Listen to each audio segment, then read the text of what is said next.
તુવેર હોય કે મગફળી, નફાની વાત દૂર પડતર કિંમત પણ નથી નીકળી રહી અને હજુ તો ખેડૂતોની આવક પર ઇન્કમ ટેક્સ આપવાની અને કૃષિ લોનની રાજકોષીય ખાદ્ય વધશે તેવા સમાચાર વહેતા મૂકીને રીતસર ખેડૂતોના શ્વાસ અદ્ધર થાય તેવો માહોલ સર્જવામાં આવી રહ્યો છે। મગફળી અને તુવેરનો માલ ભરાવો થાય ત્યારે સરકાર વહારે આવતી હોય તેમ ટેકાના ભાવથી ખરીદી તો કરી લે છે, પરંતુ જ્યારે એ જ માલ વેચવા જાય તો ડબલ કિંમત મૂકે છે। પણ આ બમણા ભાવમાંથી મળેલી રકમમાંથી ખેડૂતોને કોઈ વધારાની સહાય મળતી નથી। 820 કિલો મગફળીનો 1400 રૂપિયાના ભાવે ખરીદવાનો સર્ક્યુલર બહાર પાડ્યા પછી પોરબંદર જિલ્લાના કિસાન સંગઠનના પ્રમુખ પ્રતાપભાઈ ખિસ્તરિયાએ ગુજરાતના રાજ્ય સરકારના પ્રધાન વલ્લભભાઈ વગાસિયાનો સંપર્ક કર્યો અને એમણે જે ઉદ્ધતાઈથી જવાબ આપ્યો તે અંગેની એક ઓડિયો ક્લિપ સોશિયલ મીડિયામાં વાયરલ થઈ છે। પ્રતાપભાઈ ખિસ્તરિયા બોલો, પોરબંદર વાળા બોલો। ઓલો કે આપણે નિગમની માંડવીનો 830 કિલોના 2100 રૂપિયા એટલે 1400 રૂપિયાની મણ થઈ માંડવીનો ભાવ નીકળ્યો છે।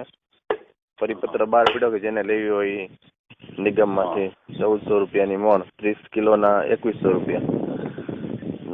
તો આપણે ખરીદી જયારે કરી હતી 844 ને અત્યારે ડબલ ભાવ, તો ખેડૂતોને એમાં કઈ રીતના સહાય કે મદદ હોય ને ભાઈ? ખરીદી કરીએ તો આપણે ઘરની રાખવી જોઈએ। હે તો બિયારણ નો એટલો ભાવ, બિયારણ તો એટલો ભાવ થોડો ડિફરન્સ હોય છે વલ્લભભાઈ, કેટલો એને લેવાની હોય ને એમાં ક્યાં?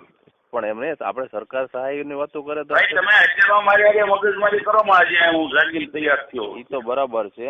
આપણે લેવાય તો લેવાય, નકર ઘરની વાત છે, એ તો બરોબર છે। ઠીક છે, વાંધો નહીં। તો મને એવો જવાબ મળ્યો કે આપણે ઘરનું બિયારણ રાખવું જોઈએ, અગર તો તમારે ના લેવી જોઈએ। તો મેં એને એમ કીધું કે જયારે હમણાં 2 મહિના પહેલા તમે 844 રૂપિયા લખે ટેકાના ભાવે ખરીદી કરેલી ખેડૂતો પાસેથી, અને અત્યારે આપ જયારે એના ડબલ ભાવ વસૂલો છો, તો આ કેટલા અંશે વ્યાજબી કહેવાય ખેડૂતોને? એક બાજુ આપણે સરકાર, રાજ્ય સરકાર મોટી મોટી ખેડૂતોના હિતની વાતો કરે છે અને મોટા મોટા મેળાઓ કરે છે, ત્યારે ખેડૂતો આવા ફોન કરતા એની પાસે ખેડૂતોને પાસે વાત કરવાનો પણ મંત્રી સાહેબ પણ ટાઈમ નથી હોતો, અને એને એમ કીધેલું કે સવારમાં આવી વાત તમારથી ન કરાય।